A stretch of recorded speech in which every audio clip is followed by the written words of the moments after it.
విజయసాయి రెడ్డి గారితో ఆయన భేటీలో చాలా విషయాలు మాట్లాడుకున్నాం. ఆయన జగన్మోహన్ రెడ్డి గారి దగ్గర పడిన ఇబ్బందుల గురించి చెప్పారు. రాబోయే రోజుల్లో మీడియాను పెట్టుకోబోతున్నారని చెప్పారు. ఇలా చాలా విషయాలు మాట్లాడుకున్నాం.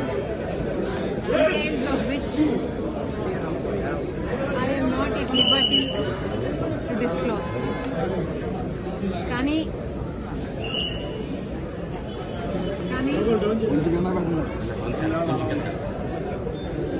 ఒక విషయం, నా బిడ్డలకు సంబంధించిన విషయం కాబట్టి, అది నా పర్సనల్ ఇష్యూ కాబట్టి దాని గురించి మాట్లాడే స్వేచ్ఛ నాకుందని భావిస్తూ ఆ ఒక్క విషయం మాత్రం చెప్పదలుచుకున్నాం. సాయిరెడ్డి గారు చెప్పిన ఈ ఇన్సిడెంట్ టైం లైన్ ఏమిటంటే, జగన్మోహన్ రెడ్డి గారు సొంత తల్లి మీద, అంటే మా అమ్మ మీద కంపెనీ షేర్స్ తనిఖీ చెందాలంటూ లీగల్గా కేసు వేసిన తర్వాత నేను కొన్ని వాస్తవాలను బహిరంగంగానే రాజశేఖర రెడ్డి గారి అభిమానులందరికీ తెలియాల్సిన విషయాలుగా కొన్ని విషయాలు నేను బయట పెట్టడం జరిగింది. దాని తర్వాత జగన్మోహన్ రెడ్డి గారు సుబ్బారెడ్డి గారితో, సాయిరెడ్డి గారితో కూడా ఒక ప్రెస్ మీట్ పెట్టించి, సపరేట్గా ప్రెస్ మీట్లు పెట్టించి నేను చెప్పిన విషయాలన్నీ అబద్ధాలు అని వాళ్ళతో చెప్పించడం జరిగింది. దాని తర్వాత ఆఫ్ కోర్స్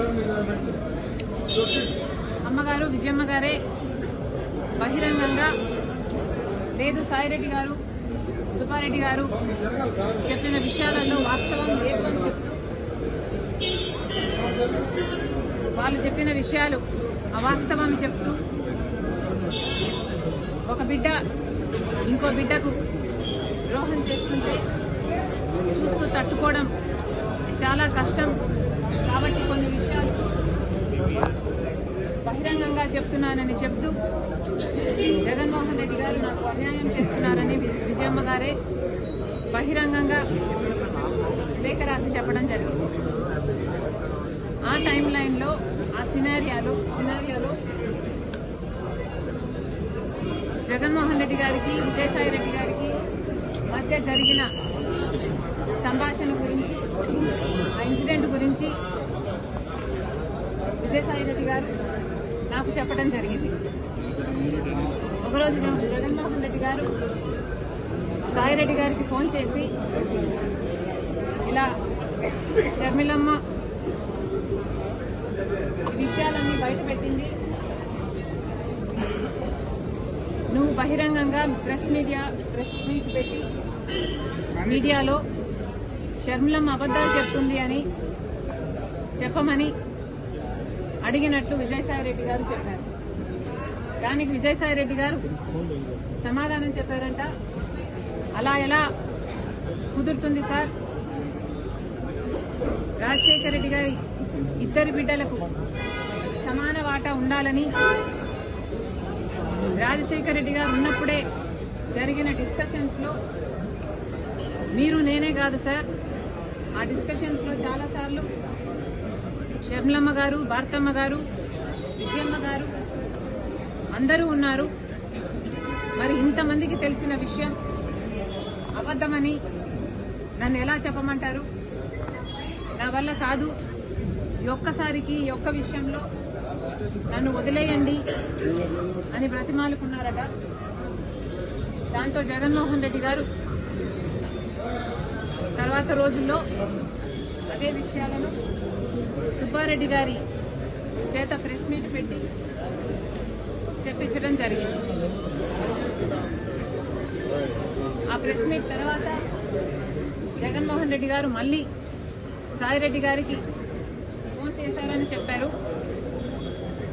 ఆ ఫోన్ కాల్లో మళ్ళీ జగన్మోహన్ రెడ్డి గారు లేదు తప్పదు, ఈ విషయం నువ్వు కూడా చెప్పాల్సి ఉంటుంది కాబట్టి ప్రెస్ మీట్ పెట్టి షర్మిలమ్మ చెప్తున్నది అబద్ధమని చెప్పాలని చెప్తే మళ్ళీ సాయిరెడ్డి గారు సార్ విజయమ్మ గారికి అన్ని విషయాలు తెలుసు, దయచేసి నన్ను బలవంత పెట్టకండి, నాకు ఈ విషయంలో జోక్యం చేసుకోవడం ఇష్టం లేదు, నన్ను వదిలేయండి అని ఎంత బ్రతిమాలినా జగన్మోహన్ రెడ్డి గారు ఒప్పుకోలేదని చెప్పారు.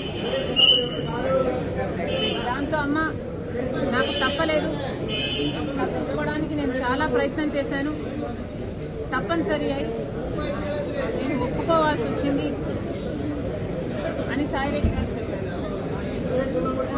ఆ తర్వాత సరే సార్ ఇష్టం వచ్చినట్లే చెప్తాను నేను అని జగన్మోహన్ రెడ్డి గారు చెప్పాక జగన్మోహన్ రెడ్డి గారు ఏం మాట్లాడాలో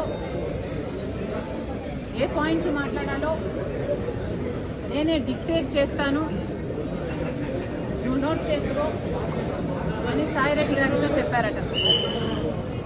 ఆ తర్వాత 40 నిమిషాల పైన జగన్మోహన్ రెడ్డి గారు ఏ పాయింట్ ఎలా చెప్పాలి అని 40 నిమిషాల పాటు జగన్మోహన్ రెడ్డి గారు డిక్టేట్ చేశారట. ఆ డిక్టేషన్ను సాయిరెడ్డి గారు నోట్ చేసుకోవడం జరిగింది.